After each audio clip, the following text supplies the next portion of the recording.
శుభం వ్యాధు శ్రీ గురుభ్యో నమః. వృశ్చిక రాశి వారికి మే 1వ తారీఖు నుండి 15వ తారీఖు వరకు ఏ విధంగా ఉంటున్న విషయాన్ని మనం విశేషంగా తెలుసుకోవడం ప్రయత్నించేద్దాం.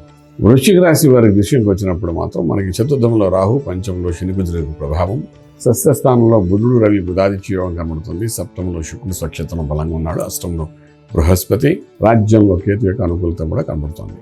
రాజ్యం బ్రహ్మాండంగా మరియు ఒకటి చతుర్థంలో ఉన్న రాహు కొంతవరకు అర్ధాశ్వమి రాహు ప్రభావం వల్ల తల్లిగారికి అనారోగ్యం చూపిస్తారు. కొంచెం జాగ్రత్త తీసుకోండి. అనురాధ నక్షత్రం వాళ్ళు కానీ, జ్యేష్ఠ నక్షత్రం కానీ అలా విధంగా మనం తీసుకుంటే విశాఖ 4వ పాదం వాళ్ళ యొక్క తల్లిగారి యొక్క విషయంలో కొంచెం జాగ్రత్త తీసుకోవాల్సిన అవసరం ఎంతైనా ఉంటుంది. వాళ్ళు ఇక్కడ నుండి విదేశాల నుండి ఎక్కడ నుండి ఈ మధ్యకాలంలో ఏంటంటే మనకు పిల్లలందరూ విదేశాల్లో ఉంటారు, తల్లిదండ్రులు ఇక్కడ ఉంటుంటారు. విదేశాలు వాళ్ళు బిజీగా ఉంటే తల్లిదండ్రులకి అమ్మ ఒక ఫ్లాట్ కొనేసి వాళ్ళకి ఇచ్చేసి మీరు ఇంట్లో ఉండండి అని చెప్పేసి ఇచ్చేస్తారు. వాళ్ళకి అకౌంట్ ఫైనాన్స్ ఎవ్రీ మంత్ పంపించేస్తూ ఉంటారు. సో డబ్బులు పంపిస్తున్నాం కదా, ఇల్లు పెట్టాం కదా, కేర్ టేకర్ ఇచ్చాం కదా, హ్యాపీగా ఉంటారు కదా అని వాళ్ళు అనుకుని వాళ్ళ వ్యాపారం, వాళ్ళ ఉద్యోగాలు చేసుకుంటూ పోతుంటారు. ఇక్కడ మాతృదేవోభవ, పితృదేవోభవ, ఆచార్య దేవోభవ అన్నదానికి అర్థమే తెలియకుండా డబ్బు ఎంత సంపాదించినా దానిలో సుఖమేమని చెప్పండి. సో నేను అనేది ఏంటంటే విదేశాల్లో ఉన్న చతుర్థ స్థానంలోని అంటే వృశ్చిక రాశికి 4 ఇంట్లో ఒకవేళ రాహు ఉన్నవాళ్ళు ఎవరైతే ఉన్నారో, వృశ్చిక రాశి వారు తల్లి గారు ఎవరు ఉన్నారో వాళ్ళకి సేవ చేసుకోండి. 4 ఇంట్లో రాహు ఉంది, ఒక ఏడాది ఉంటుంది. ఎటువంటి అనారోగ్యం తెస్తుందో మనకు తెలియదు. చూసుకోండి. ఈ సమయంలో సేవ చేసుకుంటే ఆ సేవకు ఫలితం అనేది కనబడే అవకాశం ఉంటుంది. పంచమంలో ఆర్థిక విషయానికి వచ్చిన ఆర్థికంగా కమ్యూనికేషన్ స్కిల్స్ ఉన్నాయి కాబట్టి ఉద్యోగరీత్యా బ్రహ్మాండంగా ఉన్నత స్థితికి వెళ్ళే అవకాశాలు ఉంటాయి. ఒక 40 to 45% హైక్స్ ముందుకెళ్తారు. వ్యాపారం పెట్టిన వాళ్ళు కూడా వ్యాపారంలో మంచి అనుకూలత కనబడుతుంది.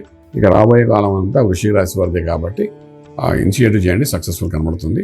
శుభవార్తలు ఉంటారు, శుభమైన కార్యక్రమాలు పాల్గొంటారు. అలాగే మనం తీసుకున్నప్పుడు విదేశాలకు వెళ్ళి చదువుకోవాలనుకున్న విద్యార్థులు కొంచెం న్యూట్రల్గా ఉంది. విదేశాల్లో చదువుకుంటున్న విద్యార్థులు ఉద్యోగరీత్యా చేసే ప్రయత్నంలో సక్సెస్ఫుల్ అవుతారు. విదేశాలకు వెళ్ళి ఎస్టాబ్లిష్ అవ్వాలి, వ్యాపార రీత్యా అనుకున్న వాళ్ళకి సరైన సమయం చెప్పడానికి అవకాశం ఉంది. గృహప్రవేశం, శంకుస్థాపన, భూమి పూజ ఇటువంటి కార్యక్రమాలు పాల్గొంటారు. మంచి వ్యక్తిత్వం వహిస్తారు, గౌరవాన్ని పెంచుకుంటారు.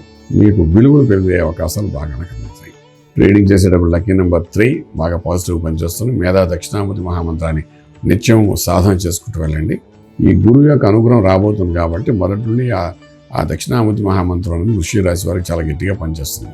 అది కాని పక్షంలో సుబ్రహ్మణ్య స్వామికి ఆరాధించాడు. అలా చేసుకుంటూ వెళ్ళండి, కొంతవరకు ఊరటగా ఉంటుంది. 6వ ఇంట్లో రవి ఉన్నప్పుడు కానీ మీరు ఒక నిర్ణయం కానీ తీసుకుంటే ఆ రవి యొక్క ప్రభావం వలన ఉచ్చస్థితిలో రవి ఉన్నాడు కాబట్టి ఆ కెరియర్లో అక్కడికి తీసుకురావడానికి సక్సెస్ఫుల్గా ఇది సరైన సమయం చెప్పచ్చు. కాబట్టి విద్యార్థులు తీసుకుంటున్న నిర్ణయం కరెక్ట్గా ఉండాలని చెప్పగలుగుతాం. అలాగే వ్యాపారస్తులైనా సరే అలా చేసుకుంటే వెళ్ళండి, రాజమార్గంలో రాజ్యం పొందగలుగుతారు.